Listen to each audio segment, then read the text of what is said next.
All right. So that was the end of the first portion just now, talking about the strategies. So let's implement these strategies in a written form in the essay practice. So you all should also have access to this document, and I hope that you can open this and go through this with me. Your homework will be to write two of the paragraphs here, but let's go through one sample paragraph first, just to give you some recap as to what essay writing entails. It's been a while, your brain might be rusty on this, so let's get yourself refreshed. Yeah, so we begin first by unpacking the essay question.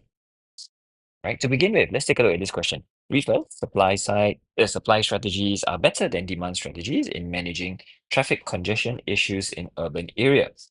How far do you agree with the statement above? So here there are some key things, key pointers already put forth within the essay question that will influence how to write, what to write as well. Okay, so what to write? Supply strategies is definitely something that's already being mentioned here, right? So you for sure need to address this. Demand strategies are also already addressed here. So you need to talk about them. Supply strategies, things like building more roads. Demand strategies, things like public transport, congestion charging. So these are examples of strategies that you can put in place. Now, something that I'm not putting in, the idea of the urban design, because this, in a way, kind of transcends both supply and demand. So if you want to write it in, by all means, but it's definitely going to be a challenge for you to try and argue one way or the other. I will be interested to read how you do so. It's not impossible, but it's just a bit of a challenge, that's all. Yeah. So this is what to write. But what to write about them? How do we write them? Yeah. So you have to talk about how each one of them will manage traffic congestion issues, specifically in urban areas. Traffic congestion itself is a key term. So this is something that will need to be unpacked. If, say, for example, you're not clear what it is, and you end up talking about impacts like so it may not directly address the problem, then you may not be answering this question, right? And you can see the context here is urban areas. So they didn't specify, is it rich country or is it less rich country? So in this case, perhaps both. So how do we go about what do we choose to write about? Yeah, in this case, urban centers, what do you think about them? Is this talking about city center only, exclusively, right? What are the functions within urban areas that is worth addressing in your arguments, right? Congestion arising from commercial users, from businesses. Are we going to address things like peak hour timing? Is it just function specific or also time dependent? So these are some of the things for you to consider in unpacking an essay question, because this will determine what you choose to write and how you choose to argue it. Okay, so for sure, introduction. This is one of the homework. You need to do this. I want to see how you choose to write your introduction. You should know by now what's incorporated within. Please make sure you write a good one, yeah? In terms of factor paragraph, I provided one for you. And early on, I'm telling you, this is not a perfect sample. Yeah. But we will be going through to unpack and see what is worth writing about. Yeah. For example, first one, provision of public transport. This is the factor that you want to write about. But this factor is not directly addressing the question. Question is not asking you about public transport. They're talking about supply and demand strategies. So I need to nest it as a demand factor. So I'm already, in a way, classifying it. Yeah. So as you've already classified this in your first sentence, it's not just about introducing a factor, just saying in this paragraph, it will be about da, da, da. Rather, is to situate it within the context of the question. In a way, you are already trying to evaluate it, right? A somewhat evaluative topic sentence is one. Let me just write this word first. Oh, by the way, I'm providing you a space for your annotations for you to record down as well. This means this will effectively be your notes, right? So in this first sentence, I'm saying about how public transport can manage demand, impacting a wider population, and especially in the context of less developed countries. So I'm already in a way situating this to address the question early, right? But you can see here, I didn't directly address urban areas, nor am I talking about this in relative terms to say, is it better than or not better than? So in a way, that's why I'm saying this is somewhat evaluated. It can definitely be improved upon. How can you write a better, more evaluative topic sentence, right? Then I talk about the explanation of the factor. Public transport widely hailed as a good strategy because it's got a larger capacity than private transport, occupying less space on the road, right? So this is me explaining the factor itself. What does it do? Why is it a demand factor? And how does it alleviate congestion?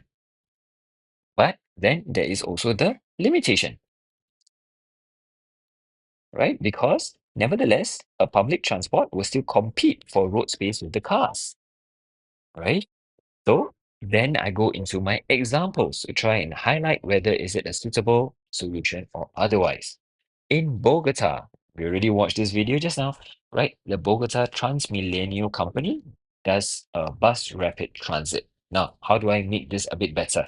In my answer, Bogota, I need to talk about the country, which is Colombia, right? In Bogota, comma, Colombia, rather than Bogota in, I don't know, in Malaysia or something. I don't know. Right? So this Transmilenio is specific to that country where the buses have their own dedicated lane. So again, I'm unpacking the example. So it's clear, it's not bad as an example. So you don't need to compete for road space with the cars. This makes it more effective. Sorry, this makes it more effective as it is not caught in traffic, right? So does not caught in traffic congestion. Helps to minimize secondary impacts of congestion like aggressive drivers. Yeah. Then you can see there's a lot of statistics provided. 92% reduction in road-related deaths, 79% reduction in collision. But if you see this, my example, there's a problem with it. If you realize my example is not giving me statistics to how it reduces traffic congestion.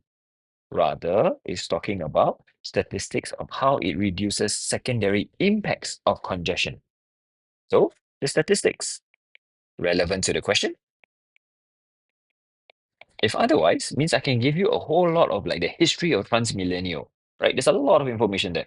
It doesn't necessarily mean I'm using it to address the question. So in terms of quality of the examples, I would say this is so-so. Definitely as a student, if I were to write this, I would say I memorize a lot of statistics. I put them in. But is it relevant statistics? Then it becomes questionable. Yeah.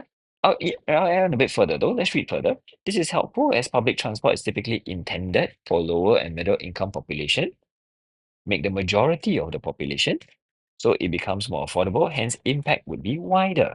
Impact on traffic congestion. Definitely this could be clearer, but definitely more relevant. Argument. Not yet, not really talking about the details or statistics about the transmillennial, but definitely in terms of argument, it's more relevant here. Yeah, and let's move on and continue. However, high cost of implementation, need to construct dedicated lanes or railway. Railway, if you realize, I'm not just talking about Bogota, I'm talking about uh public transport as a whole, including railway network. This is me starting to evaluate the limitations of it. So it prevents it from being extensive enough to encourage residents to use it to lower demand for roads. Again, I'm trying to argue back to the question. But you can see here, my evaluation is on its own. What do I mean by evaluating it on its own? I'm evaluating the public transport in terms of what is it good for, what is it not as good for, right? But it's not in comparison to the next factor. And this matters because I'm trying to write an evaluative essay. So definitely this is something that can be further improved upon. Does that mean that this paragraph is awful? No. Does that mean you cannot pass with this type of essay? In a way, you could, because this is still somewhat relevant to the question. But if you want to score better, you have to do a bit better. So this is where I'm trying to tell you how you can do better. Yeah. So how would I evaluate this essay? So far, just that body paragraph. Again, we're looking at the entire essay as a whole, but just from that paragraph, I could say that it is relevant. Yeah, for sure. In a way, it shows that I understand the question. Depends on whether I addressed it. I would say this has somewhat addressed it. Because I did some way address this, but some part is talking about impacts. It's not fully addressing the question. Yes. Then evaluation. Did I evaluate it well? I would say not really. Evaluation is more of its factor on its own. How about coherence? I would say yes, it's coherent generally.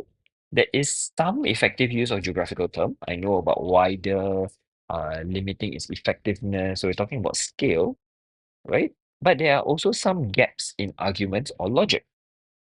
Yeah. My evaluation in this case is a bit limited. I'm evaluating more on its own, and it is a bit more descriptive than it is evaluative.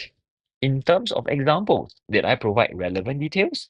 I would say there is some, but more on the scale of poorly supported. Because if I were to ignore the statistics about accidents, all I have is just that there is a transmillennial company operating a bus rapid system in Colombia. Not even sure what country it is. I would say it's not so well supported.